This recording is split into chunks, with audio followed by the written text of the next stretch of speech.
இன்றைக்கி காயல் சமையல் பகுதியில் நம்ம பார்க்க போகிறது ஆட்டு மூளை வறுவல். அப்பா, சைவர்களுக்கு ரொம்ப ரொம்ப பிடிச்சமானது. ஸோ இப்போ அதுக்கு தேவையான பொருட்கள் என்னென்னன்றதை பார்க்கலாம். இப்போ நான் 2 வகையாக காமிக்க போகிறேன். ஃபஸ்ட்டு முறை ரொம்ப சிம்பிளாக செய்யக்கூடியது. கொஞ்சமாக இஞ்சி பூண்டு பேஸ்ட்டு, மஞ்சத்தூள், உப்பு, கார தேவைக்கு தனி மிளகாத்தூள், மிளகுத்தூள், கரம் மசாலா எல்லாத்தையும் நல்லா மிக்ஸ் பண்ணிவிட்டு அதை ஆட்டு மூளையிலே நல்லா விரவி வச்சுடுங்க. காரம் உங்களுக்கு நல்லா ஏறணும். ஸோ அதனால தான் தனி மிளகாத்தூளும் மிளகுத்தூளும் இதில் சேர்த்துருக்கோம். ஸோ எல்லா இடத்துலையும் மசாலா அப்ளை பண்ண ரொம்ப சிம்பிள், ஆனால் ரொம்ப ருசியாகவும் இருக்கும். ஸோ இதை ஒரு 1 to 2 hours ஊற வச்சுருங்க. அதுக்கப்புறம் தான் இதை நம்ம ஃப்ரை பண்ணோம்னா ரொம்ப ருசியாக இருக்கும். ஸோ இதுக்கு மேலே நான் மிளகுத்தூள் இன்னும் தேவைப்படுதுன்னு கொஞ்சம் சேர்த்துருக்கேன். இதில் கொலஸ்ட்ரால் அதிகமாக இருக்கிறதுனால இதை மட்டும் தனியாக ஃப்ரை பண்ணி சாப்பிடுங்க, ரொம்ப நல்லாயிருக்கும். இதை அப்படியே ஒரு சின்ன பவுலில் மாற்றிட்டு ஒரு மணி நேரம் அல்லது 2 மணி நேரம் ஊற வச்சுருங்க.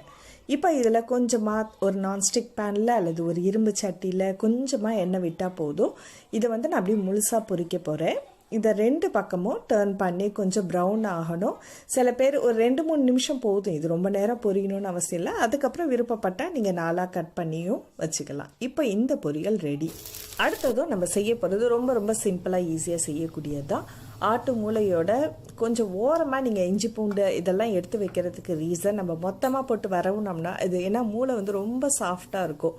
அதோடு போட்டு வரவுனிங்கன்னா உடஞ்சிடும். அதனால தான் நான் தனியாக சைடாக எடுத்து வைக்கிறேன்.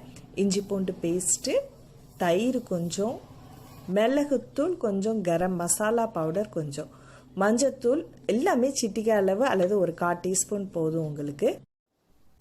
மற்ற வேறு எந்த மசாலாவும் நீங்கள் இதில் சேர்க்கணுன்னு அவசியம் இல்லை. தனி மிளகாத்தூள் மட்டும்தான் சேர்த்துருக்கேன். ஸோ இதை நல்லா விரவிட்டு நம்ம இதில் மசாலாவை ஆட்டு மூளையில் நல்லா விரவி வச்சுடுங்க.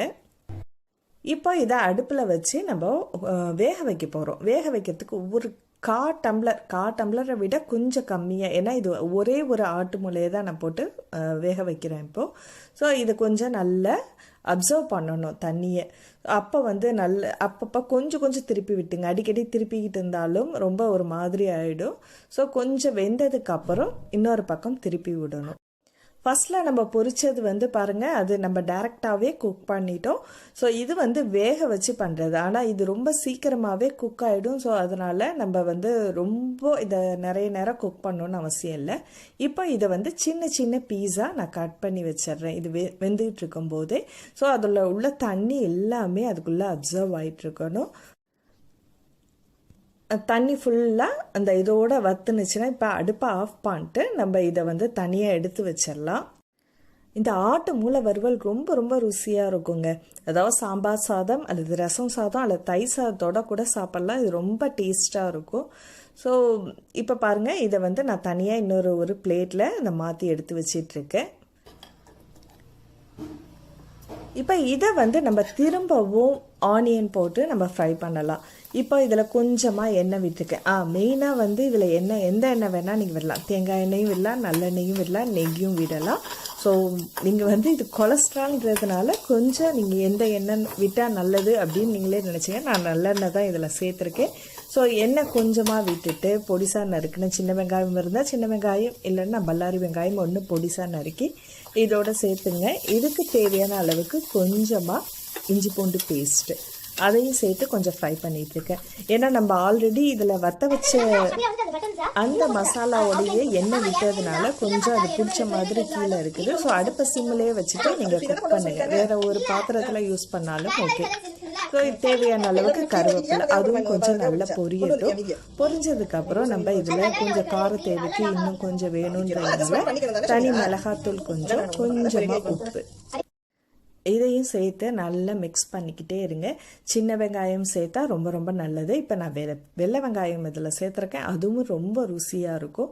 ஸோ இதில் கொஞ்சம் நல்ல வெங்காயம் வதங்கினதுக்கு அப்புறம் நம்ம ஏற்கனவே வேக வச்சுருந்த அந்த மூளையை இதோட சேர்த்துறோம். இதையும் கொஞ்சம் ரொம்ப போட்டு கிண்டி விட்டுட்டு இருக்காதீங்க. சில பேர் இதோட முட்டையும் ஆட் பண்ணிக்கலாம், அதுவும் ருசியாக இருக்கும். வெறும் வெங்காயம் மட்டும் போடாமல் தக்காளியும் சேர்த்து நீங்கள் வறுவல் பண்ணனாலும் ரொம்ப ருசியாக இருக்கும். இதில் இதான் பேசிக் மெத்தட். ஸோ நீங்கள் என்ன வெரைட்டி வேணால் பண்ணிக்கலாம்.